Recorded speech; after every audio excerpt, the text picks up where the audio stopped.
Aujourd'hui, on va aborder un sujet sensible, la vaccination. Pourquoi un sujet aussi important est-il devenu impossible à questionner sans être immédiatement catalogué?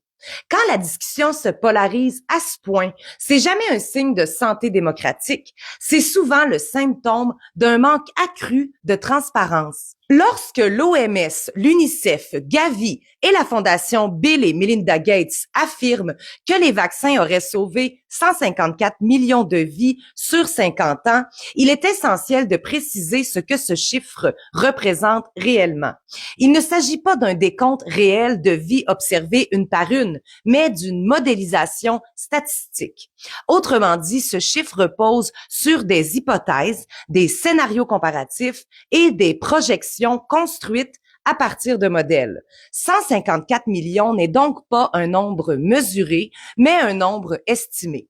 Et sur une période aussi longue que 50 ans, isoler l'effet des vaccins seul est pratiquement impossible, puisque dans les mêmes temps, on a également évolué de manière majeure l'hygiène, la nutrition, les soins médicaux, la prise en charge périnatale et l'accès à l'eau potable. Aussi, et le plus important, l'étude n'est pas indépendante. Elle est menée par l'OMS, qui est directement impliquée dans la conception, la promotion et le déploiement des programmes de vaccination mondiaux. Cela signifie qu'il ne s'agit pas d'une évaluation extérieure, neutre et détachée. Dans un premier extrait tiré d'un article de la presse, on voit un professeur universitaire de biochimie critiqué parce qu'il relaie seulement des articles qui montrent que les vaccins sont terribles.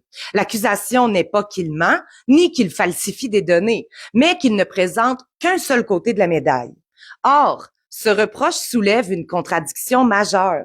Dans l'espace public, les discours pro-vaccins publient exclusivement les aspects positifs des vaccins sans que cela ne soit qualifié d'irresponsable ou de non nuancé. Autrement dit, montrer uniquement les bénéfices est considéré comme normal, mais montrer uniquement les risques devient dangereux. Ces deux poids, deux mesures ne relèvent pas de la science, mais d'un jugement idéologique sur ce qu'il est permis de dire. Quand on regarde ces articles, on voit toujours le même procédé. On ne débat pas d'idées, on colle des étiquettes. Déclarations fallacieuses, propos anti-vaccins, rejet de la science. Ce sont des mots lourds, accusateurs, qui servent à fermer la discussion avant même qu'elle ne commence. On ne prend pas le temps d'expliquer clairement ce qui serait faux, ni pourquoi, ni sur quelles données précises. On tranche. Et surtout, on envoie un message clair. Si tu questionnes, tu deviens suspect. Résultat, remettre en question n'est pas vu comme un exercice normal de réflexion, mais comme une faute dangereuse morale. Quand le langage sert à discréditer plutôt qu'à expliquer, on ne fait pas avancer la science, on fait taire le débat. Ici, il y a un problème clair et dérangeant. On nous martèle le taux de mortalité des non-vaccinés avec des chiffres parfois très alarmants. Mais on ne nous donne jamais le taux de mortalité des vaccinés. Nulle part. Et sans ces chiffres-là, toute comparaison est impossible. On nous montre une moitié de la réalité et on nous demande d'en tirer une conclusion.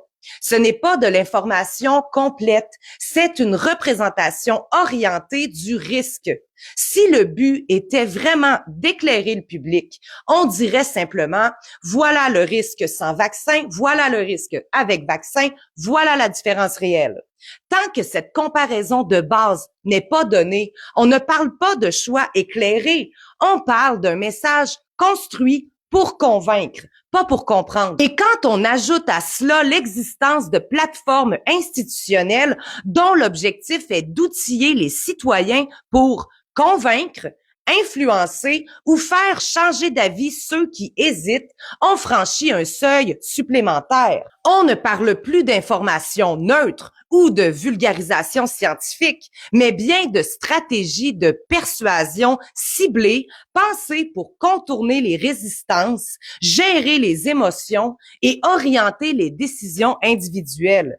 Si le choix est réellement libre et éclairé, pourquoi faut-il former les gens à convaincre les autres?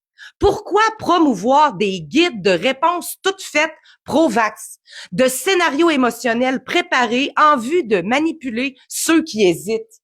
À partir de quand l'éducation à la santé cesse d'informer pour commencer à orienter? Et surtout, si tout est aussi clair, aussi établi, aussi indiscutable qu'on le prétend, pourquoi déployer autant d'efforts pour faire taire le doute plutôt que pour y répondre ouvertement?